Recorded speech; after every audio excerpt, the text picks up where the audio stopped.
entre la ministra de Educación y la alcaldesa de Guayaquil por el retorno voluntario a clases presenciales. Autoridades cantonales clausuraron 3 establecimientos educativos. Con tanquetas, lanchas y un fuerte contingente militar y policial, autoridades buscan frenar la ola de violencia en Guayaquil.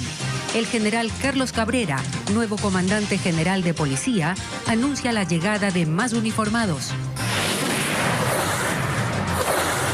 En Quito sigue alta la demanda hospitalaria por afecciones respiratorias, mientras en Guayaquil se eleva a 19 la cifra de muertos diarios por COVID-19. El excontralor Pablo Celi es llamado a juicio por delincuencia organizada en el caso Las Torres. Las noticias en Televistazo con María Isabel Deleve y Gabriela Baer.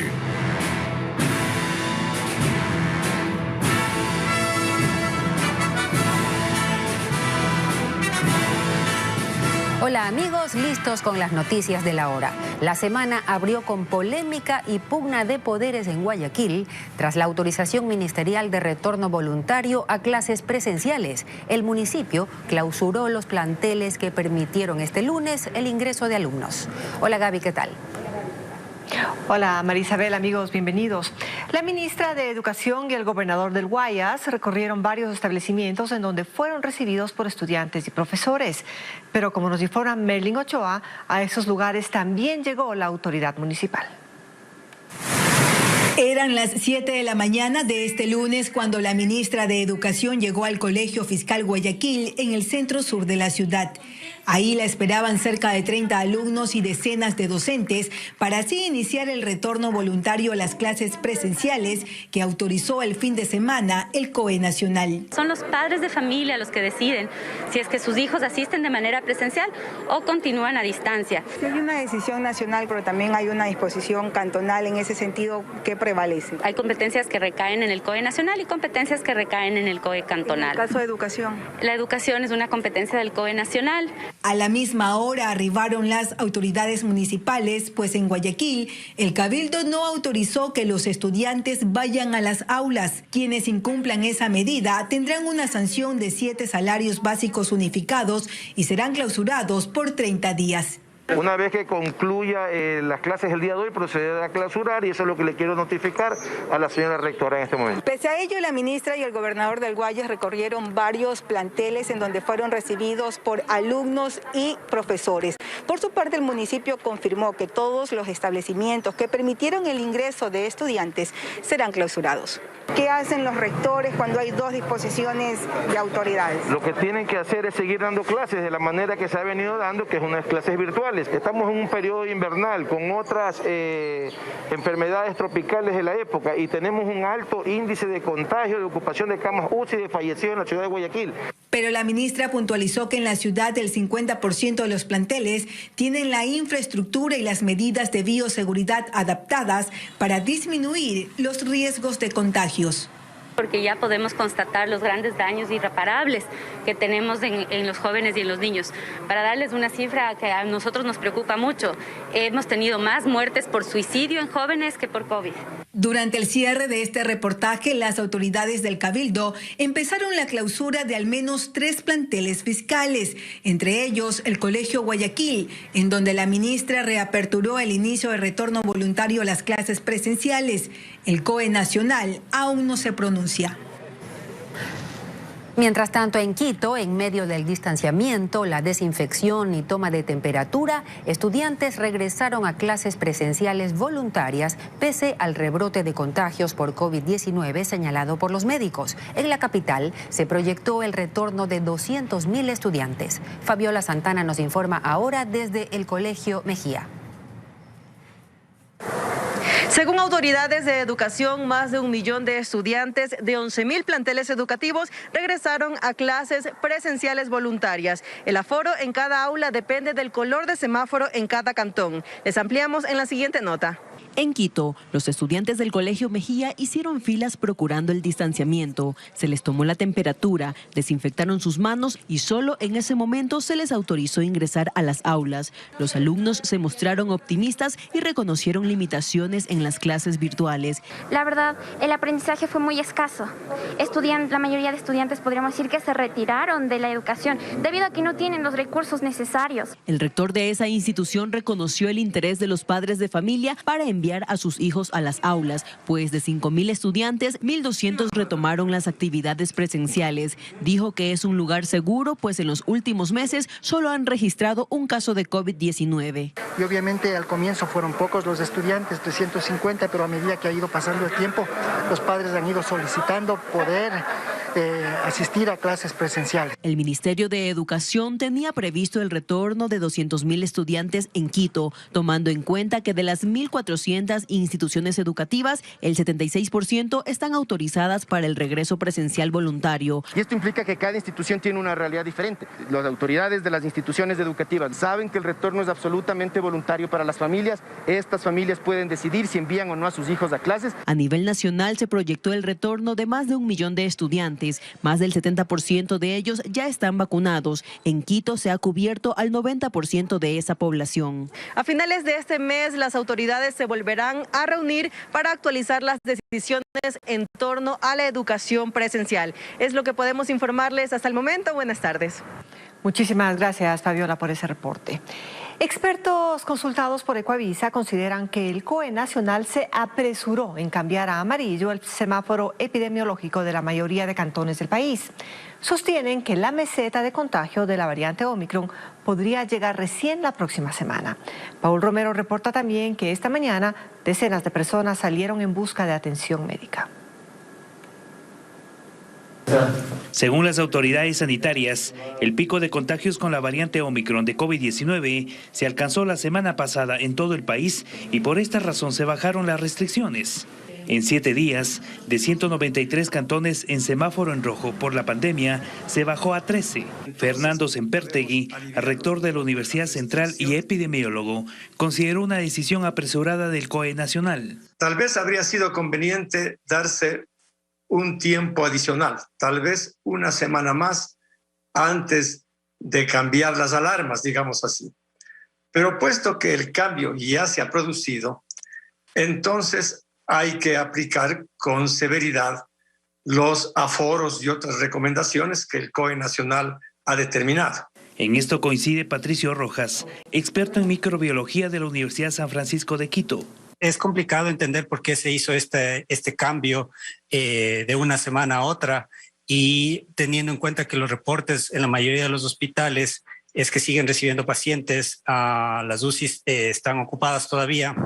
Este lunes decenas de personas asistieron a varias casas de salud de la capital en búsqueda de atención médica con síntomas de COVID-19 como en el hospital IES Quito Sur. El dolor de cabeza, el ardor en la garganta, los escalofríos, todo. Llegamos con mi esposa, está desde ayer con síntomas de dolor de cuerpo, gripe y se sintió mal y le traje acá al seguro. La meseta del contagio con la variante Omicron se alcanzaría esta semana.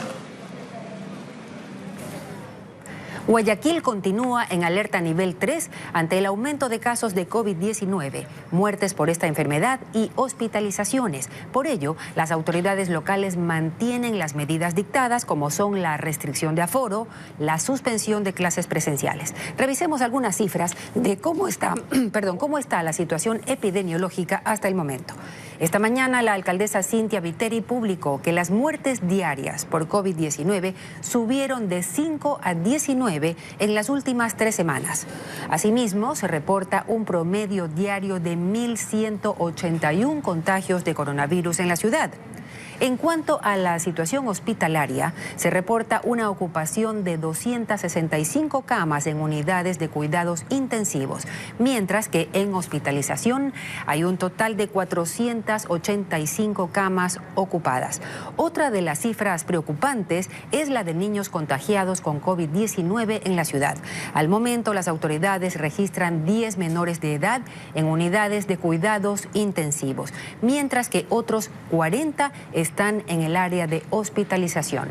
Es importante, por tanto, que todos mantengamos los estrictos protocolos de bioseguridad y el uso correcto de la mascarilla, sobre todo en espacios cerrados, a fin de evitar la propagación del virus. Y en cuanto al tema de la seguridad, pese al anuncio de las medidas del presidente para combatir la inseguridad que golpea a Guayaquil, aún se están realizando coordinaciones logísticas para poder ejecutarlas. Por ejemplo, los 1.100 policías arribarían recién en los próximos días debido a la falta de espacio para acogerlos, mientras que la presencia del ejército todavía no se observa al 100% en las calles. José Carlos Alvarado nos trae las novedades de estas decisiones. La preocupación por la inseguridad en Guayaquil llevó a reunir a varias autoridades, lideradas por el presidente Guillermo Lasso, y tomar varias decisiones. Sin embargo, los asesinatos no pararon durante las últimas 24 horas. En el bloque 10 de Bastión Popular, un hombre fue baleado en la puerta de su casa, cuando un sicario llegó y le disparó varias veces. Asesinado por unos individuos que han estado circulando por el punto a pie. Al interceptarlo, proceden a impactarlo con proyectiles de arma de fuego. El aumento de las muertes violentas obligó a que se tomen varias decisiones como el cambio de comandante general de policía, patrullajes por parte de las Fuerzas Armadas, 1.100 policías adicionales para Guayaquil. También se destinaron $9 millones para equipamiento policial. El viceministro del Interior hará base en la ciudad para supervisar las acciones, pero además se aumentará el control fronterizo, sobre todo con Perú, para evitar el ingreso de armas de fuego, y se plantearán proyectos y reformas a cuerpos legales. Sin embargo, hay cosas que resolver para que todo esto se ejecute. Carlos Cabrera, nuevo comandante general y quien reemplaza a la general Tanya Varela, señaló que los 1.100 policías llegarían en esta semana, pero se debe coordinar la logística. Porque uno de los problemas y los limitantes que nosotros tenemos como Policía Nacional de habitualidad buenas, y es lo que nosotros estamos preocupados en este momento. Este domingo las Fuerzas Armadas realizaron una intervención por agua en la playita del Guasmo, zona de un ataque donde acribillaron a 5 personas. En tierra, con tanquetas y personal armado, también se ejecutaron registros de varias personas en las vías de esta conflictiva zona de Guayaquil.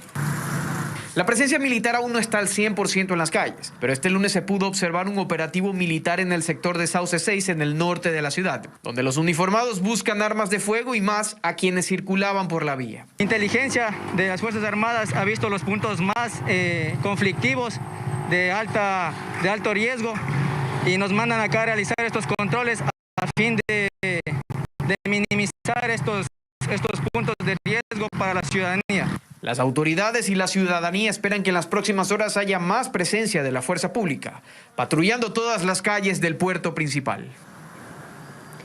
Y es que Guayaquil atraviesa una ola de violencia criminal imparable. Desde el viernes hasta ayer se reportaron 24 asesinatos, la mayoría bajo la modalidad de sicariato. Uno de los hechos más sangrientos y que movilizó a la cúpula policial a la ciudad ocurrió en la playita del Guasmo, donde 5 personas fueron acribilladas desde lanchas. El primer caso ocurrió en la playita del Guasmo, en el sur de la urbe. Allí sujetos armados llegaron en lanchas y dispararon contra un grupo de personas que estaban en una cancha. 5 hombres fallecieron y otros 9 quedaron heridos. Había ingresado 2 embarcaciones por el estero con aproximadamente 20 personas armadas con fusiles, subametralladoras, pistolas, revólveres. Ingresan, le someten a los guardias de ahí de la playita del Guasmo, abren la puerta y vienen acá donde estaban agrupados varias personas y les empiezan a disparar. En ese sitio los agentes recogieron 80 restos de bala, dando cuenta de la hazaña de los criminales para acabar con sus víctimas, ya que el hecho respondería a una disputa entre bandas rivales. Es una pelea de grupos delincuenciales organizados que quieren tomar posesión acá en el sector del sur. La noche siguiente, el sábado, un albanés fue acribillado dentro de un concurrido restaurante ubicado frente a un centro comercial en el norte de Guayaquil. Los sicarios usaron un ramo de flores para ingresar, llegar hasta el extranjero y dispararle 25 veces. Al parecer este evento se da de una manera y de carácter completamente selectivo. De manera inmediata nos activamos las unidades para dar la localización y captura de estos antisociales. Además se reportó un ataque armado contra un grupo de adolescentes en las calles 25 y La O en el suburbio. de los cuales instantáneamente falleció un adolescente de 16 años y 3 personas resultaron heridas. Pero conocemos que posterior el día de ahora, uno de los adolescentes había fallecido. Del 1 al 24 de enero de 2021 se reportaron 24 crímenes entre Guayaquil, Durán y San Borondón, mientras que en el mismo periodo de este año se registraron 80, evidenciando un incremento del más del 200%, convirtiéndose así en el mes más violento. Y a esta hora, 1 de la tarde con 16 minutos, nos hacemos contacto con Paul Romero. Él está en el Palacio de Carondelet, en donde las autoridades informan sobre hechos violentos en Zaruma. En las últimas horas se habría producido una explosión en ese cantón de la provincia de El Oro. Hola Paul, cuéntanos qué ocurrió. ¿Qué tal, Gaby? Buenas tardes. Fue la ministra de Gobierno, Alexandra Vela, la que informó y comunicó aquí en el Palacio de Carondelet respecto a este hecho violento en el cantón Zaruma de la provincia de El Oro, en donde el gobierno está interviniendo para frenar la minería ilegal. ¿Qué es lo que pasó? ¿Qué es lo que ocurrió? Nos informa la ministra. Escuchemos. Se produjo un atentado de carácter terrorista en contra de el vehículo y la vivienda, ustedes pueden verlo, de uno de los trabajadores del Ministerio de Energía que se encuentran trabajando en el socavón que se produjo en la ciudad como consecuencia de las acciones de la minería ilegal. Como consecuencia de la detonación, el vehículo ha quedado casi muy afectado y la vivienda del trabajador también.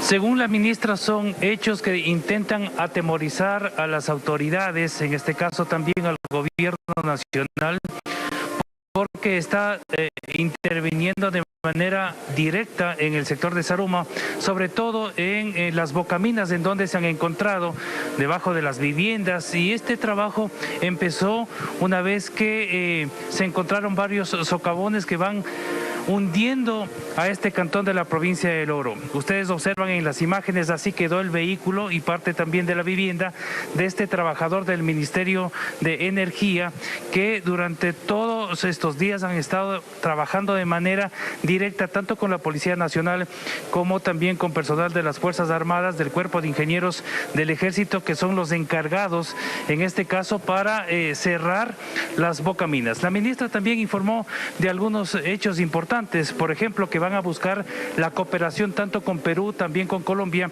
para mejorar el sistema de control de municiones, armas y explosivos que se están encontrando con más frecuencia en el sector de la frontera sur. Es decir, vendrían esas armas por Perú, pasarían al Ecuador para abastecer a las bandas delincuenciales, como también para que pase al sector de Colombia, en este caso para los grupos irregulares armados. Además, ratificó que mañana el gobierno presentará a la Asamblea Nacional el proyecto de ley para el uso progresivo de la fuerza y darle más herramientas a la fuerza pública para actuar en contra de la delincuencia. Este es el informe, compañeros. Buenas tardes.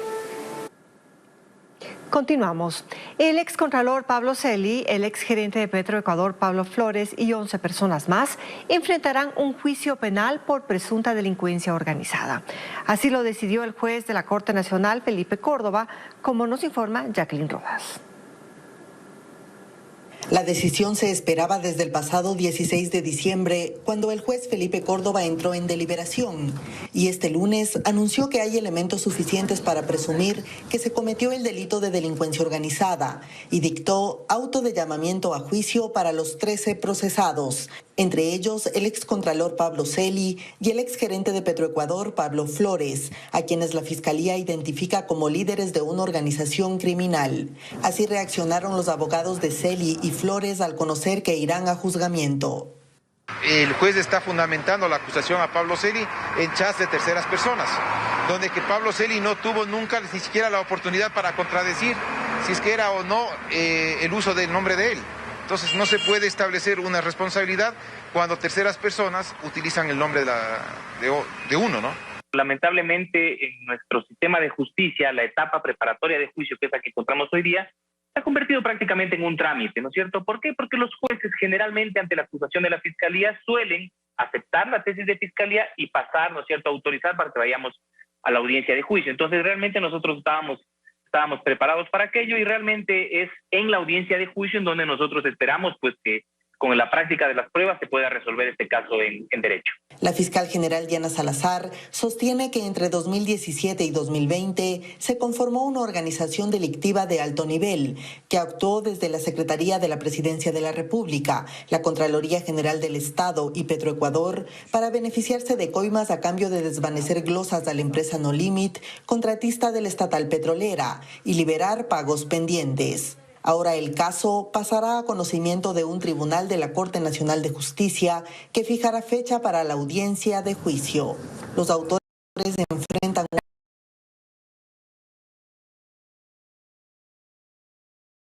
Ahora les contamos que la validación de certificados médicos que prescriban reposo de 1 a 30 días ya se puede realizar en la página web del Instituto Ecuatoriano de Seguridad Social.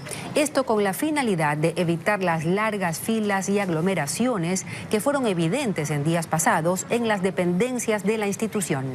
Para realizar ahora el trámite se debe ingresar al sitio web www.ies.gov.es.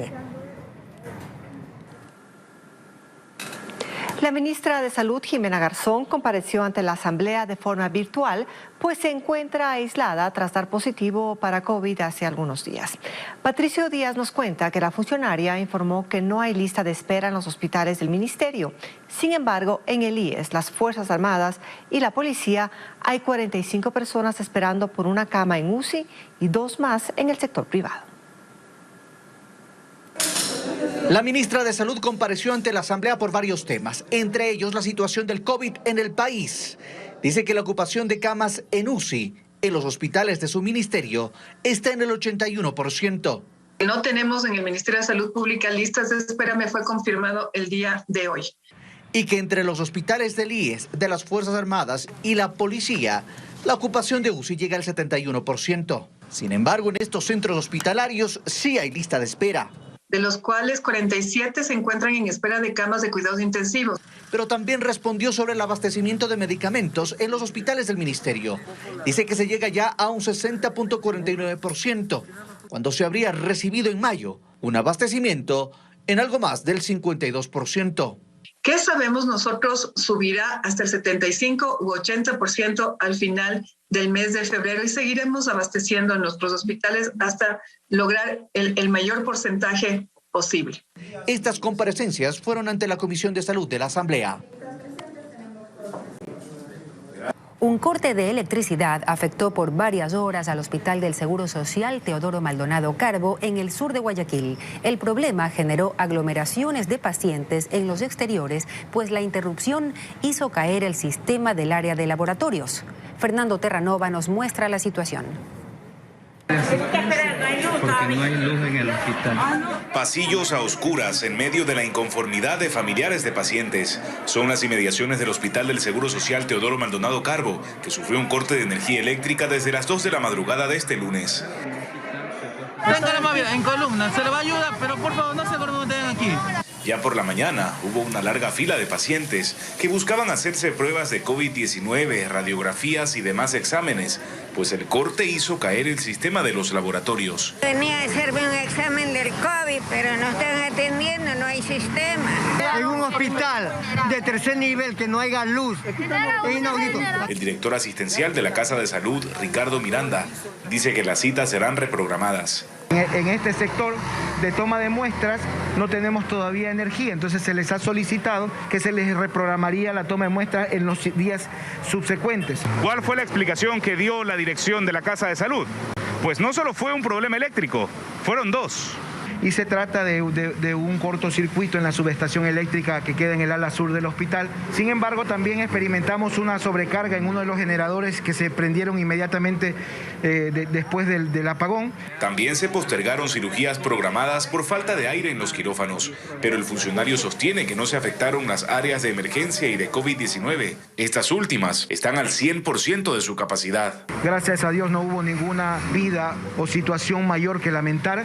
Personal técnico de la Corporación Nacional de Electricidad atendió la situación y aproximadamente a las 11 de la mañana se confirmó que la energía eléctrica había sido restablecida. Intermitencias en uno de los hospitales más grandes del IES en el país, que también ha sido salpicado por sobreprecios y corrupción.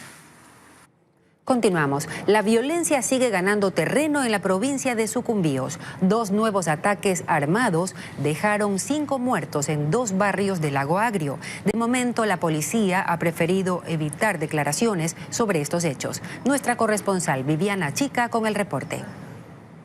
Hay consternación en el cantón Lago Agrio en la provincia de Sucumbíos ante el aumento de las muertes violentas en esta localidad. Y es que tan solo en la noche de este domingo 4 personas fueron asesinadas a tiros en el barrio Estrella del Oriente. Según información preliminar, las víctimas estaban libando cuando llegaron 2 sicarios a bordo de una moto y abrieron fuego contra ellos. Pocos minutos después, cerca de esta zona, en el sector Esmeraldas Libre, también ocurrió otro crimen. Un hombre fue asesinado con varios disparos. Pese a estos 2 hechos violentos que dejaron 5 fallecidos, la policía no ha querido dar declaraciones. Este es el segundo fin de semana consecutivo en el que el terror por las muertes violentas se apodera de Sucumbíos, pues el pasado 16 de enero se reportaron 8 crímenes. En menos de un mes ya se han registrado 22 asesinatos en toda la provincia. Y en el cantón Ventanas, en la provincia de Los Ríos, 2 mujeres fueron asesinadas por 2 sicarios que llegaron en moto. Las víctimas estaban reunidas afuera de una casa. Marlon Melo, con el informe. Los incesantes crímenes continúan causando temor entre los habitantes de Los Ríos.